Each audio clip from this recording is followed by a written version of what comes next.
ভাষণ শুনতে চাননি, চলে গিয়েছেন, ভালো কথা। কিন্তু সেই ভাষণের উপর আলোচনার জন্য তিনি কালকে প্রস্তাব করেছেন 50 ঘন্টা বরাদ্দ করা হোক। আমি পজিটিভলি যাচ্ছি, আমি কোনো কিছু অস্বীকার করছি না। জনরায়কে সম্মান দিতে হবে, কিন্তু সেটা সাংবিধানিকভাবে দিতে হবে। এই যে আরোপিত আদেশ যেটা তিনি পাঠ করলেন, এই আদেশের তিনি বললেন সেকশন 3-তে জুলাই জাতীয় সনদে অন্তর্ভুক্ত সংবিধান সংস্কার বিষয়ে গণভোট, এবং বলা হয়েছে সেকশন 10-এ পরিষদের অধিবেশন আহ্বান, কোরাম, ভোটদান ইত্যাদি। অর্থাৎ এটা সংবিধান সংস্কার পরিষদের সদস্য হিসেবে তারা অসাংবিধানিকভাবে শপথ নিয়েছেন বটে। সেই পরিষদের আহ্বানের জন্য তিনি রাষ্ট্রপতির আর্টিকেল 72 অনুসারে কনস্টিটিউশনের অধিবেশন আহ্বানের ঘোষণা চাচ্ছেন। এবং তিনি বলেছেন, যেহেতু দুইটি কাজ বাদে বাকিগুলো সব প্রাইম মিনিস্টার রিকমেন্ডেশনে প্রেসিডেন্ট করে থাকেন, এবং একইভাবে এই সংসদের আহ্বানও তিনি করেছেন প্রধানমন্ত্রীর পরামর্শ অনুযায়ী আর্টিকেল 72 অনুসারে। তো এইখানে প্রেসিডেন্টের ক্ষমতা, যে প্রধানমন্ত্রী পরামর্শ দিয়েছেন তিনি জাতীয় সংসদের অধিবেশন আহ্বান করবেন, নির্ধারণ করবেন, করেছেন। আর্টিকেল 73 অনুসারে তিনি ভাষণ দেওয়ার কথা ভাষণ দিয়েছেন। আমাদের বিরোধী দলীয় বন্ধুরা ভাষণ শুনতে চাননি, চলে গিয়েছেন, ভালো কথা। কিন্তু সেই ভাষণের উপর আলোচনার জন্য তিনি কালকে প্রস্তাব করেছেন 50 ঘন্টা বরাদ্দ করা হোক। এখন যদি বিকাশ পেমেন্টে 10,000 টাকার বেশি অফার, শপিং চলছে তো। রাষ্ট্রপতির ভাষণের উপর 50 ঘন্টা আলোচনা হয়, ভালো। সংখ্যা অনুপাতে সেই সময় বরাদ্দ করা হবে, আমরা অ্যাপ্রিসিয়েট করি। কিন্তু এই যে আর্টিকেল 72 অনুসারে সংবিধান সংস্কার পরিষদের যেখানে অস্তিত্ব না থাকায় প্রধানমন্ত্রীও সেটা পরামর্শ দিতে পারেন না রাষ্ট্রপতিকে, রাষ্ট্রপতিও সেই অধিবেশন আহ্বান করতে পারেন না, বিধায় সে করেননি। তা এখন যদি তাদের প্রশ্ন অনুসারে এই আদেশটা যদি বৈধ হয়, রাষ্ট্রপতি যে আদেশটা জারি করেছেন সেটা যদি সাংবিধানিক হয়, সেটা আমরা এখানে আলোচনা করতে পারি। ইদানিং একটা আলোচিত বিষয় হয়েছে, জুডিশিয়ারিতে সেটা আপিল হয়েছে, রিট হয়েছে, এই সংবিধান সংস্কার বাস্তবায়ন আদেশ এইটা এবং গণভোটের সার্টেন পোর্শন কেন আনকনস্টিটিউশনাল ডিক্লেয়ার করা হবে না, সেই মর্মে রুলও জারি করা হয়েছে শুনলাম। এখানে হয়তো জুডিশিয়ারির মতামত দিবে, বাট জুডিশিয়ারির মতামত এই সোভারেইন পার্লামেন্টের উপরে কখনো বাইন্ডিং না। কিন্তু এই সোভারেইন পার্লামেন্ট কখনো আবার এমন কোনো আইন প্রণয়ন করতে পারে না যেটা জুডিশিয়ারিতে যে চ্যালেঞ্জ হয়ে নাল অ্যান্ড ভয়েড হয়ে যাবে, আল্ট্রাভায়ার্স টু দি কনস্টিটিউশন হয়ে যাবে। তো সুতরাং আমাদেরকে উভয় দিকে লক্ষ্য রেখে জাতির বৃহত্তর স্বার্থে আইনানুগভাবে এবং সাংবিধানিকভাবে যেতে হবে এই মহান জাতীয় সংসদে আমাদের সমস্ত কার্যক্রম।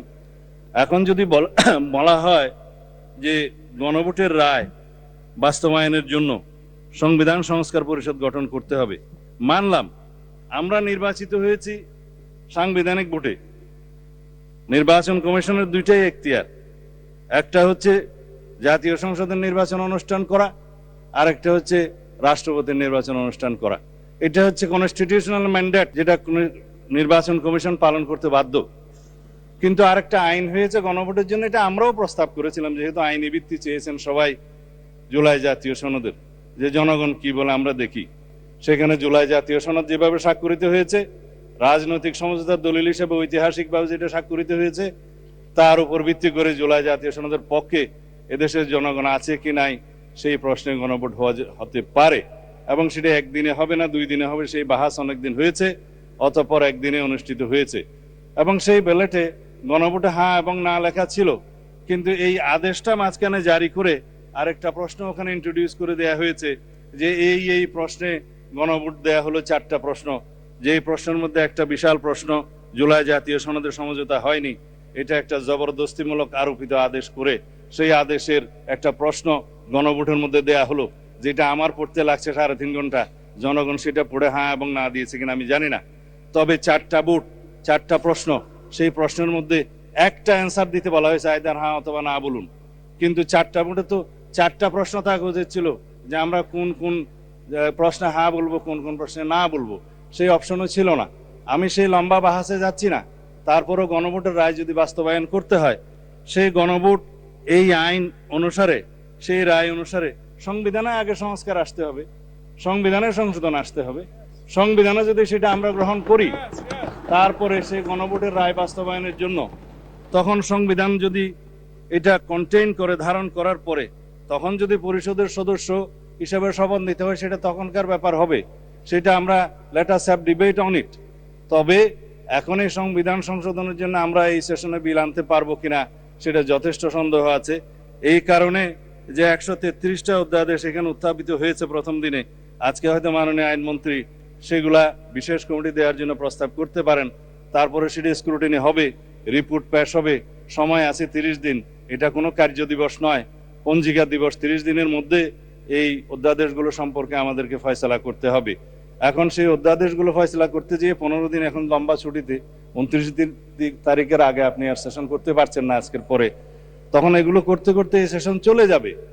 তারপরের সেশনে আপনার বাজেট অধিবেশনের সময় যদি আপনারা এলাও করেন যে সংবিধান সংশোধনের বিষয়ে এই হাউস সিদ্ধান্ত নেয়, কার্য উপদেষ্টা কমিটিতে যদি সিদ্ধান্ত হয়, তখন বাজেটের এই সেশনের মধ্যেও সংবিধান সংশোধনের জন্য কমিটি করে তারা এই জুলাই জাতীয় সনদকে সেখানে ধারণ করে সংবিধান সংশোধনের জন্য বিল উত্থাপন করতে পারে। সেই বিলটা তারপর আলোচনা হবে, পাশ হবে, সেটা তখন সেই সেশনে করা যাবে কিনা আপনারা সিদ্ধান্ত নেবেন। আমি পজিটিভলি যাচ্ছি, আমি কোনো কিছু অস্বীকার করছি না।